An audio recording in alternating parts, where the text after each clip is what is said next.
Welcome, kings and queens. You guys, bear with me. I am so excited. I'm nervous. I just discovered a fact in the Shanquella Robinson case. You have to take a seat. I'm about to give you some explosive evidence that I do not think anybody called out. I was not looking for this. What I was doing is I was simply putting together the trailer for tomorrow. What's happening tomorrow is Shanquella's legal team, Sue Ann Robinson, is doing a live one-on-one interview with me.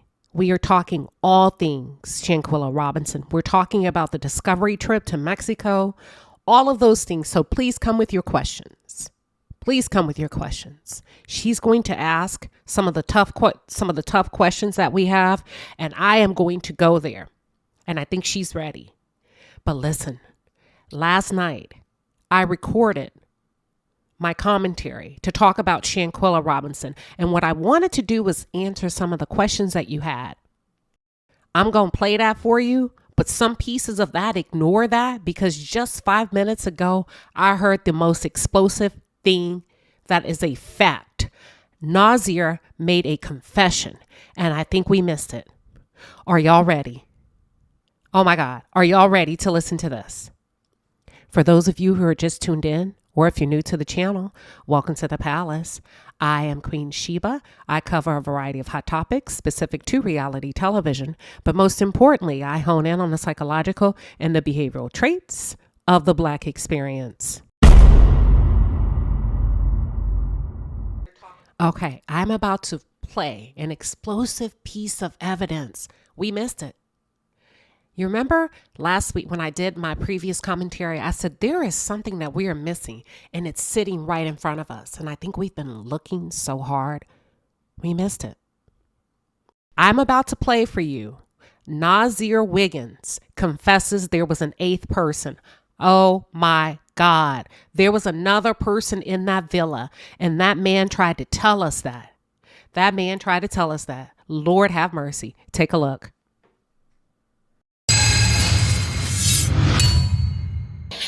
I make a phone call. To everybody who there. Like, I need the address. So during this phone call, that's the first time I heard that Quilla wasn't feeling good. They told me that Quilla was sick and she was showing signs of alcohol poisoning. And they got that because one of their friends told them that they were seeing signs. Did you catch that? He said, when I called the villa, when I landed at the airport, I called the villa. That's the first time I heard that Quilla was sick. Okay, they told me she was sick. One of the eighth friends reported that to the medical people. Pause. That man tried to tell us in his report. He could only do it. First of all, sir, thank you, sir. Because that man, I'm going to get to that. In his descriptive report, he pointed out there was another African-American male that was walking in and out of the house talking to somebody on the phone. That's the person that Dejanay left off of the manifesto, the sign-in sheet. Y'all, this is unbelievable. He said it. There was an eighth person. One of the 8 friends reported that they were seeing signs of alcohol poisoning. Well, I be damned. I've listened to this thing before and I never caught it. And maybe because I was trying to catch something. Let me play it one more time.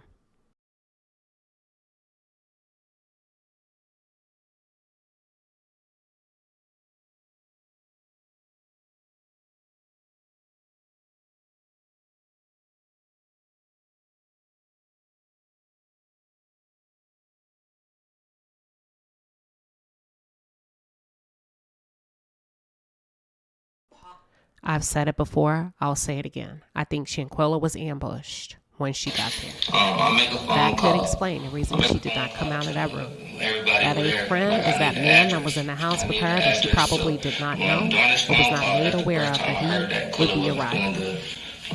Okay, remember the chef was sick. told And the she was showing concierge signs of there's a man and a alcoholism. And woman they got here. that The because one of their concierge said, I friends saw the man told and them that the they were man seeing signs. basically had the audacity to ask me, who are you? And I told him who I was. And I told him I will be helping you on your trip. But the girl never came out. Now, at first I was under the impression that it could have been Shanquella and Khalil. But then I thought about it after I gave you that commentary. I was like, well, wait a minute. If it were me and my best friend, I would be out and about. Now, you have to remember that man came to that house at a specific time. And Dejanay, the man got there. And Dejanay told him, I'm not landing until later. And he stayed there the entire time. I don't want to get too much into it because we're going to have the attorneys come in. The fact of the matter is there was an eighth person and they are protecting this person, and it was a man. Now, the report that the Mexican officials sent over, man, I missed some very key items and I cannot take credit for it. One of my viewers, and I'm not going to say her name, she knows who she is. Thank you so much. She combed through this report. She documented detailed notes, and she was able to catch it. This is what I missed. Go all the way to the top. Not only does he check he was a witness, he checks that he was a victim of the Cabo Six. What in the hell happened in that villa? This man is also claiming to be a victim. Now, I don't want to jump too far into it. I have my thoughts, but right now I don't feel comfortable sharing because normally I feel comfortable. What do y'all think? What does he mean, victim?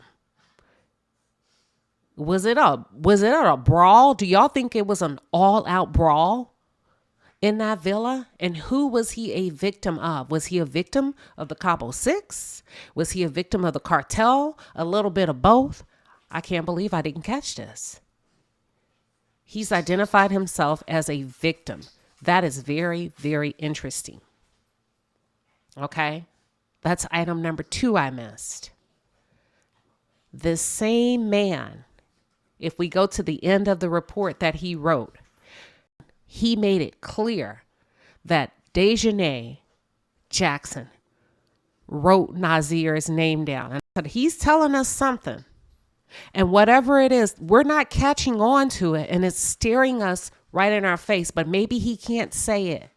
Maybe he's bound. There's only so much he can say. Y'all, I cannot take credit for this. One of my viewers sent this in.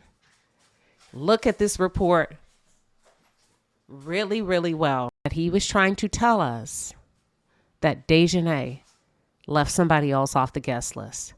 If you look at spot number 1, she left it blank. And she went down to number 2. Now, either she left it blank or the other person left it blank. Remember when he came in, he said there were 2 people in that villa and nobody told him those guests would be arriving before the main group. Someone else called out that the place setting at the table was set for 8 and not 7. We're going to ask that question on Friday to the legal team, but I just wanted to bring that to your attention. Ain't no telling who was in that villa, y'all. It may not have just been the Cabo Six because the man did claim he's a victim. Hopefully we'll find out. Thank you all for tuning in.